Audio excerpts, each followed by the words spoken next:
Killer, Dipset, Check my stats, man. 78. I got to be the best living, man. You already know. Like Alex Trebek, you're in jeopardy. Yes, sir, we got the recipe. Give you a tech, but nope, not a referee. Yo. Welcome back. More specifically, welcome back to the SFG Sports Podcast. You're now tuned in to episode 4.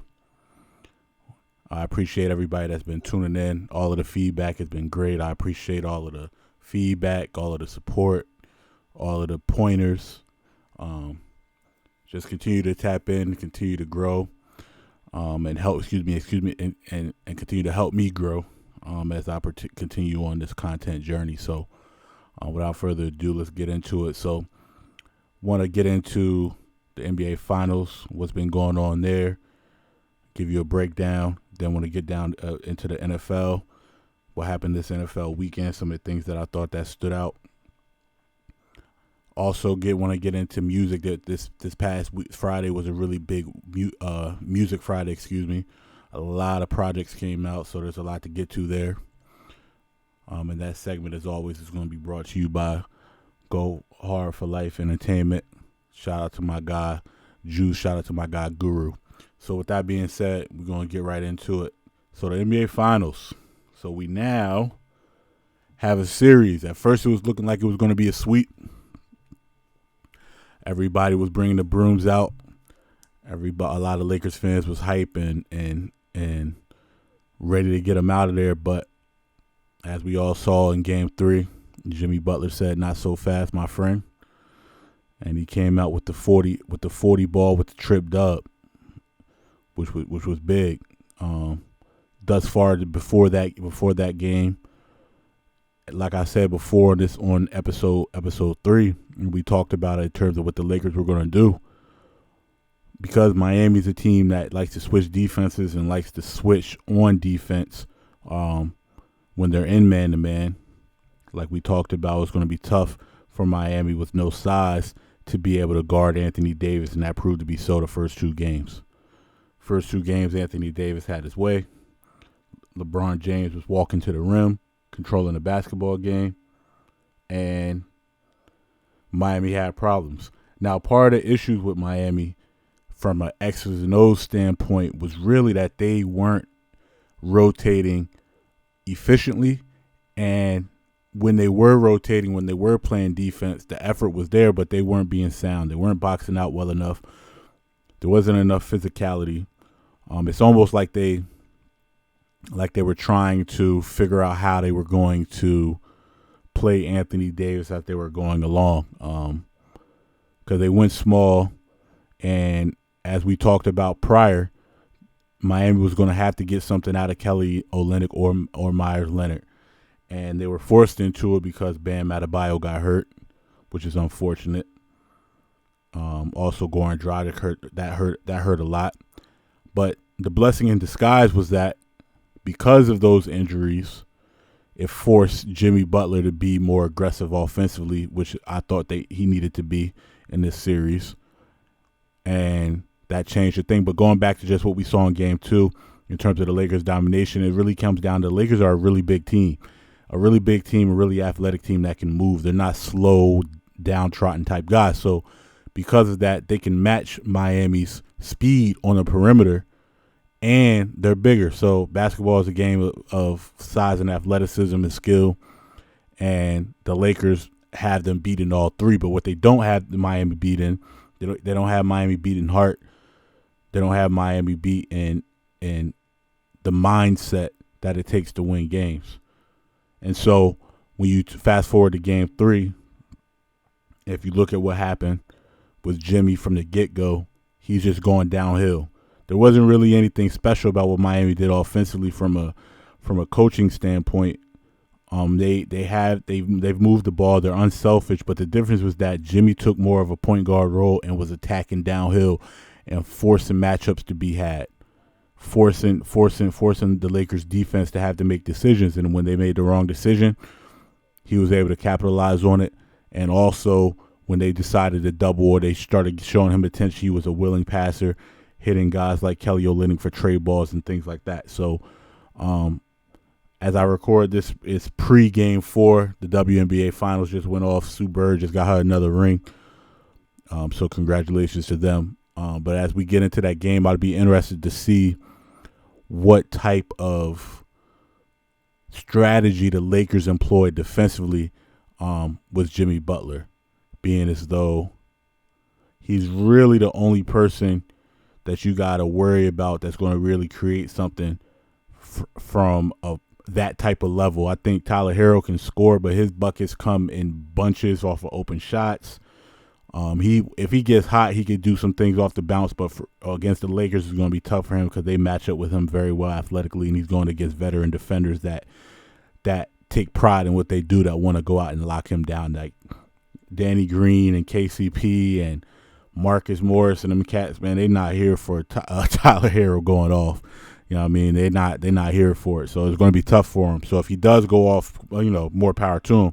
But Jimmy is going to need help. I think if I'm the Lakers, I would do less switching, honestly, on those screens. Like LeBron was, letting him switch into KCP and letting him switch into Alex Caruso. And he was abusing those matchups because they're too small for him. So if LeBron and Marcus Morris and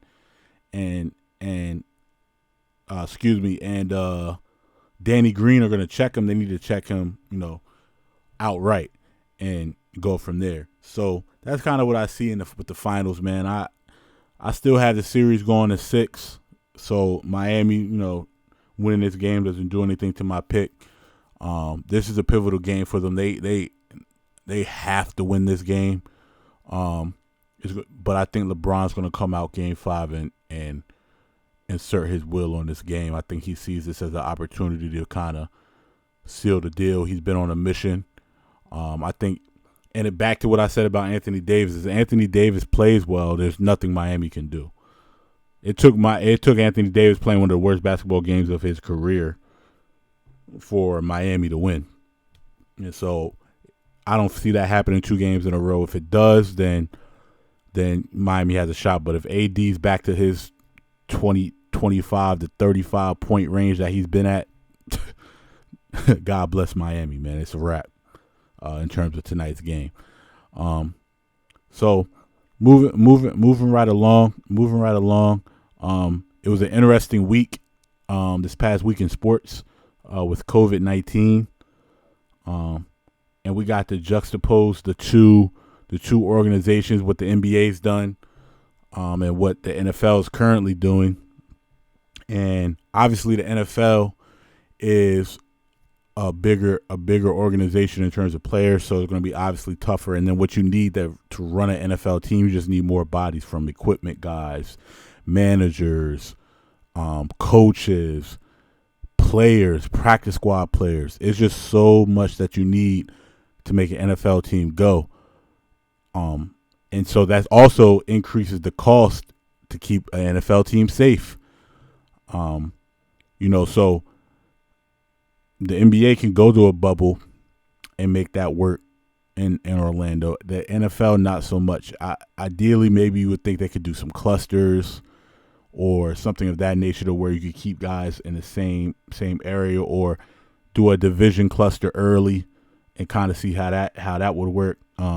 If it were up to me, doing logistics, obviously people in the NFL got people that get paid way more money than I do to do that. But I would have started with the division games first and kept everybody in a bubble there, whether you chose to do the games in Philly or New York or wherever in the NFC East.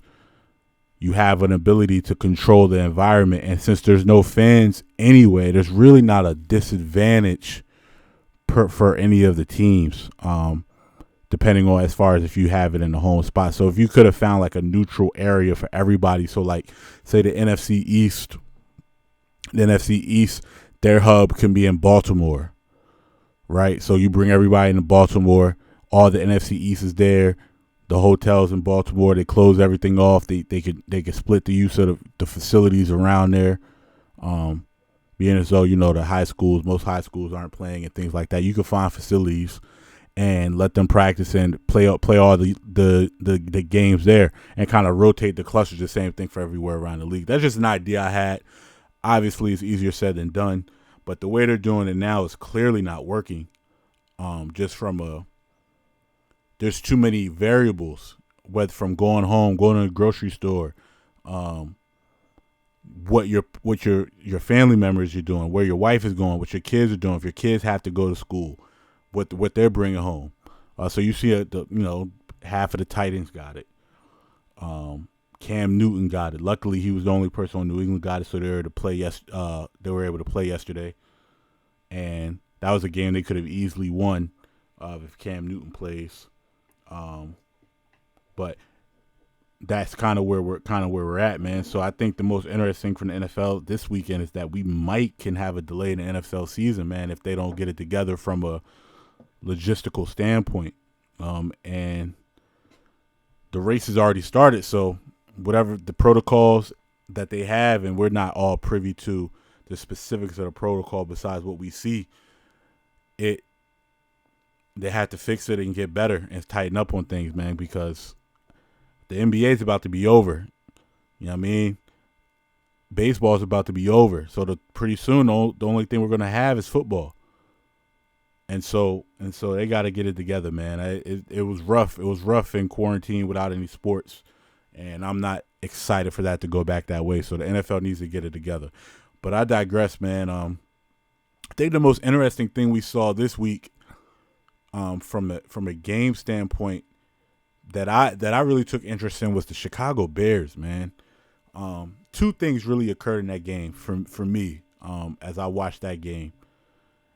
The Colts defense is really, really good, and Matt Nagy isn't as good as a play caller as he thinks he is. I think it took a while for him to get in the play calling rhythm to get Nick Foles comfortable. I think the Chicago Bears wide receivers, they let him down a little bit. Mind you, I picked that game. I picked the Bears to beat the Colts. It was a home game. Colts offenses looked putrid. I was not expecting Nick Foles to come out there and lay the egg that he did, but as I was watching the game and looking at what they were doing offensively, I just wasn't impressed with the play calling. I'd be interested to see what some of my Bears fans friends think about it, because I just wasn't impressed with the play call. I thought the Bears defense played solid, but either the Colts defense is really amazing or Nick Foles just had a dud of a game. And if I'm Mr. Trubisky, I'd be sitting on the sideline like, y'all took me out for this nonsense. Like, it's not even really me. Like, coach, you can't call plays, and my receivers aren't as good as you think they are. But I will say Allen Robinson is a stud. I like him. I think he's top 15 in the league. I think Jimmy Graham can still play. I think Nick Foles will get him going. But it was just interesting to see how that game went. I wasn't expecting the game to go that way. Another thing that I really thought that was really interesting to watch was Carson Wentz versus the 49ers. And say what you want, the 49ers were depleted, but so are the Eagles. And just something I just noticed about Carson, man, it's when he's playing with guys that aren't as talented, it seems to me that he plays a little bit better as of recent. Because even last year, if you look back to last year, you know, the season was going kind of how it is now. You know, we was losing games we weren't supposed to lose. A lot of mistakes being made. He wasn't turning the ball over at that higher rate, but it seems as though once Alshon went out and more guys was just out, he started to play better, and they played through Miles Sanders, and they used Greg Ward, and Greg Ward was able to come along. And no names off the practice squads was making plays, and so Carson did the same thing against the 49ers. He showed why people have faith in him, but he didn't play extremely well. I give his performance a B- to B, but I just thought it was interesting, the dynamic of how he looked versus the Niners versus how he looked in the beginning of the season, and whether it's something mental, if he, throwing caution to the wind and not being worried about injury, just going out and playing ball. Because it seems like he's running a little bit more now. I think he just has to go out and play ball, throw caution to the wind. If you get injured, so be it. The football gods didn't have love for you that day. If you got injured, so be it, man. You just got to go out and play ball. The defense, Darius Slay's been a great addition. Can't wait to get Avonte Maddox back. That's going to really be really huge for us. That's going to help us a lot. But our defensive line is starting to play better. The more and more those guys get in shape, the more and more they'll be fine. Linebacking core is a lot to be desired. We did get a practice squad guy get an interception, a pick 6, because Nick Mullins threw it right to him. I don't know what that read was. They were playing cover 3. They ran the hooks. You have to get it over top of that linebacker that's buzzing into that flat zone, that flat hook zone, and he threw it dead at him like it. I don't know what he was looking at. And you see Coach Shanahan said, "Come sit by me, son." He brought him right to him like, "Yo, listen, bro, you can't make those throws. I designed it. He was open, and you throw it right to him. Come sit by me." And CJ Beathard almost came in and got them on a nice little comeback trail. So it was great to see George Kittle back.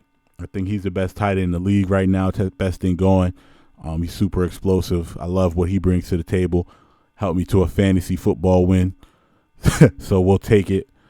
And then moving forward, the other game that was really interesting to me as well is the Carolina Panthers and the Arizona Cardinals. I think it's time for all of us to take the Panthers a little serious. Their defense is awful. Let's be clear. Their defense is bad.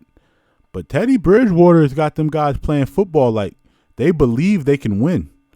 And when you look at a team from that standpoint that believes they can win and are following the quarterback, you could see it.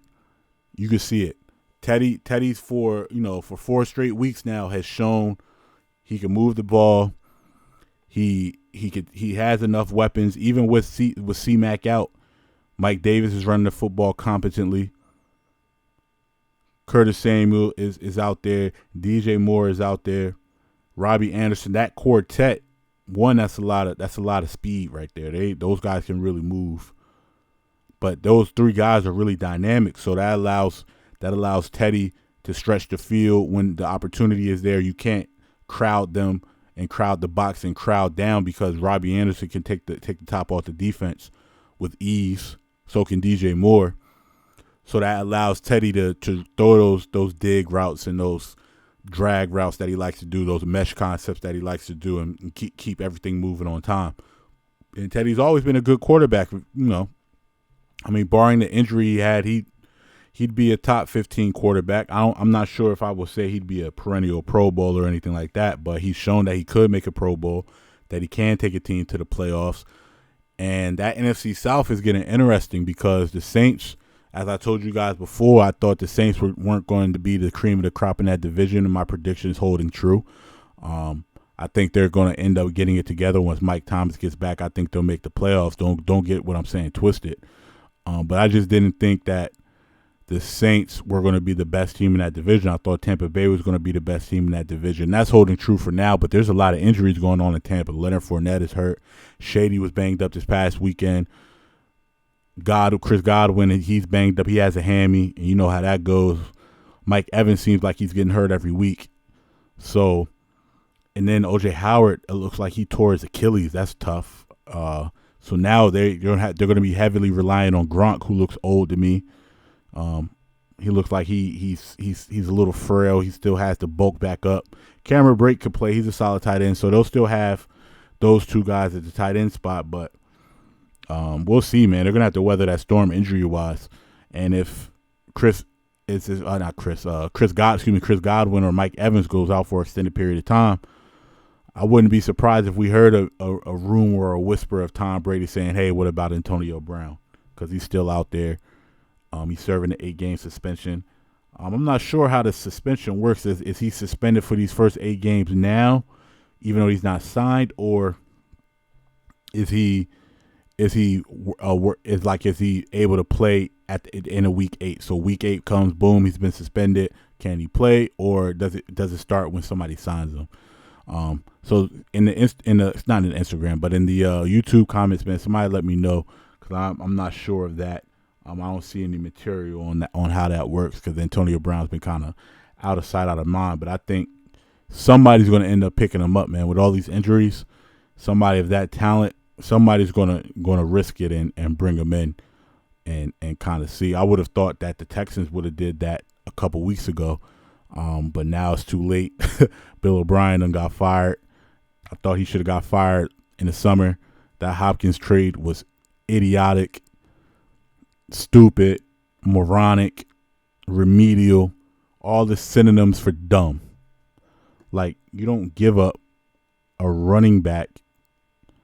You don't trade for a running back with a top 3 receiver and only get a second-round pick swap and another second-round pick in return after you done traded all your draft picks to get Laramie Tunsil, after you only got a 3rd-round pick for Jadeveon Clowney, after you let Dwayne Brown go for nothing, basically.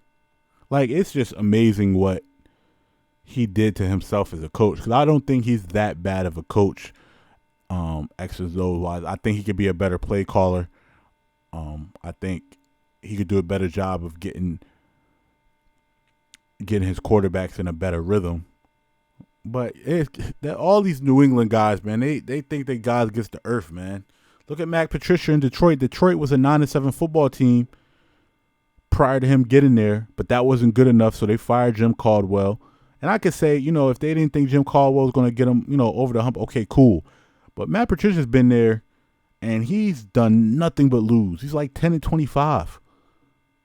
And he still has a job. He needs to be fired. If Detroit doesn't make the playoffs at the end of this year with all the talent that they have in a division that where Minnesota's down this year, like Minnesota's down, they might be able to turn it around. The season's still young, and they have the talent to do so offensively.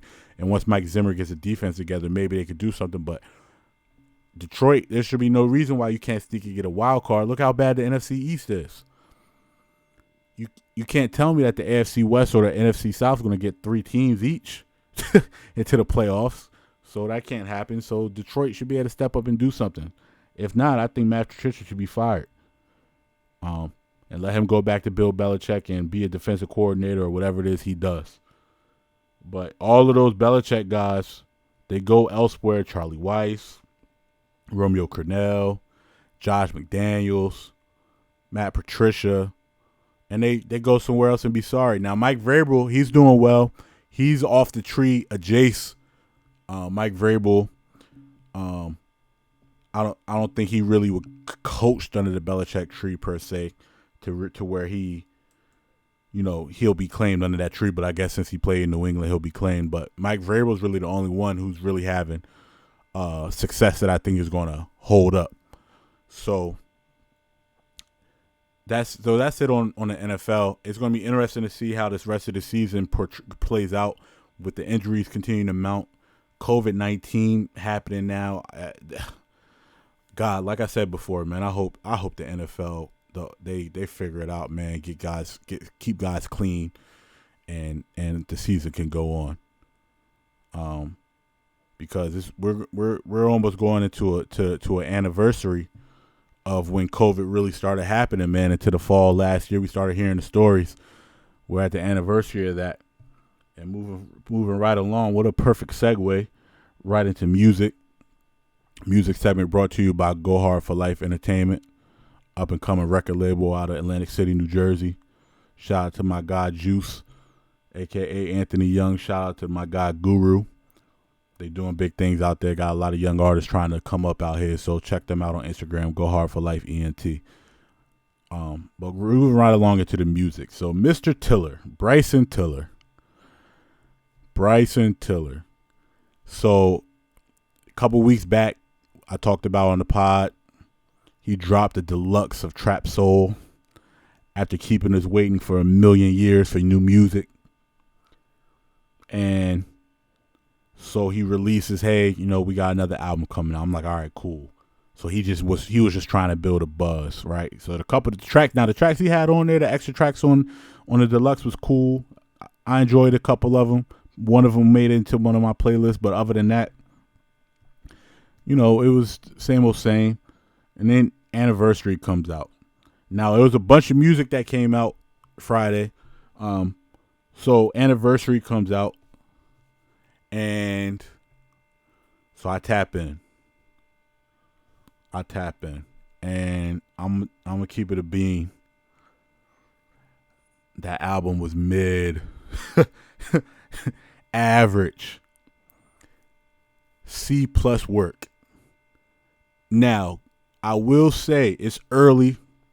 I've listened to it 3 times, but none of them was in the car. So I like to sit in music in a couple places, man. But normally, once I put it on my beats or my Bose and I sit down and relax and just vibe out to it, that's normally my best time to listen. But sometimes you got to hear certain things in the car. Sometimes, and I'm gonna give this a shot in the car. But the tracks that stood out to me, I like the Out of Time record with Drake. I like the Always Forever record a little bit, but other than that, man, for it to been that long and you not be able to come up with something better than that, man, I'm just disappointed, man. And that might be why I feel like it's a mid. So let me know in the comments what you guys think. I maybe I could be judging it harshly, but I wasn't impressed, man. I just got to be honest. I wasn't impressed. So moving right on. So that's obviously not going to be my album of the week. That's out of here for that. But moving along. A nice surprising little project that I thought was solid. Was Savage Mode 2. 21 Savage, Metro Boomin. Narrated by the Honorable Morgan Freeman. So that shows what type of pool he has. He was able to make that happen. He was able to get the Honorable Morgan Freeman on there to talk that talk. The skit with talking about snitches and rats is a classic. He elocuted that perfectly. I hope that settles the debate. But the music is good. I still needed to give it a few more listens. I'm not the biggest 21 Savage fan, so that's not really my type of vibe. But in terms of just turning the album on, giving it a couple listens, I thought it was solid. I thought it was a really good project. One of his better projects to date. I thought. And then another good project that came out. Mariah Carey dropped some good music for my R&B heads. But this is really pop. But she remastered a bunch of music, put out a few tracks, and so listening to that, I've always been a big Mariah Carey fan. As a kid, she was my first crush back in the day. So already know how I give it up for Mariah. But it was good to hear the music. I didn't make it all the way through the 32 tracks. But just going through the records and hearing some of the things, some of the acoustic versions and some of the records, it was good to hear. Sounded like classic Mariah, diva Mariah Carey. So, we're always here for that as a culture. The best rap album of the week that came out. It's not my album pick of the week, but it's hands down the best rap album that came out this week. Sorry, 21 Savage. You didn't do it. You didn't do it for me. And you guessed it. You know what time it is. Griselda came out. West Side Gun, to be more specific. Who Made the Sunshine. That album was crazy. This album is crazy. So the intro goes right into the Butcher and the Blade, featuring Benny and Conway on that thing. I've always had arguments with my guys about who's the best in Griselda, man. My opinion, for my money, is Benny. A lot of people say Conway, but I tell you what, man, it might be my bias shown, but Benny smoked that. Then you go right into Ish Kabibbles, talking that Philly talk with Black Thought. it was just great. It was just great music, man. It was just great music. Um, I downloaded Armani Caesar's project, but I haven't listened to it yet. But after listening to West Side Gut's project and hearing her on her features, it makes me want to be able to go check that out, and see what she's talking about, because I was impressed with how she sounded, her flow, her voice, what she brought to the table. And then the features on there just fit. Yeah, on Ocean Prime, he has Slick Rick and Busta Rhymes talking that talk. The Frank Murphy record with Stove God Cooks and Flea Lord, those two really stood out to me. Smoke Dizz's on that. He bodied his verse. He also has another feature with Slick Rick on it that was crazy. And the 98 Sabres record to close out with Benny the Butcher and Conway was fire as well. Just really a good project. Good music, good beats. Really elite level rapping, in my opinion. So if you're a rap fan and you like lyrics and you like greasy talk with that type of feel, that's the project for you. That project was hard on the rap side. But my album of the week, when it's all said and done, by Giveon. Really great project. And it's not even really an album, it's an EP. It's 4 songs, so easy to get through.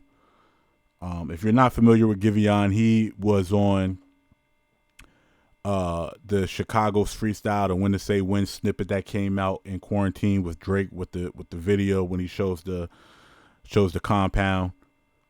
He's the singer on that record. And I'll tell you what, man, after I heard him on that, I went and checked him out, and so I was aware of his music. His music was good, but this particular project right here, this EP, it's fire, man. The Stuck on You, I love that record. The song with Snow Allegra, and Snow Allegra's been killing everything lately, by the way. Every feature she's on, she's smoking. As far as on the R&B side, but all 4 of those albums that goes, I needed 4 to 5 more songs off of that. You might as well call it the debut album. But everybody does the EP thing nowadays, so I guess he wants to build his base. But that's 4 quality songs. And from the R&B side, he smoked Bryson Tiller's boots.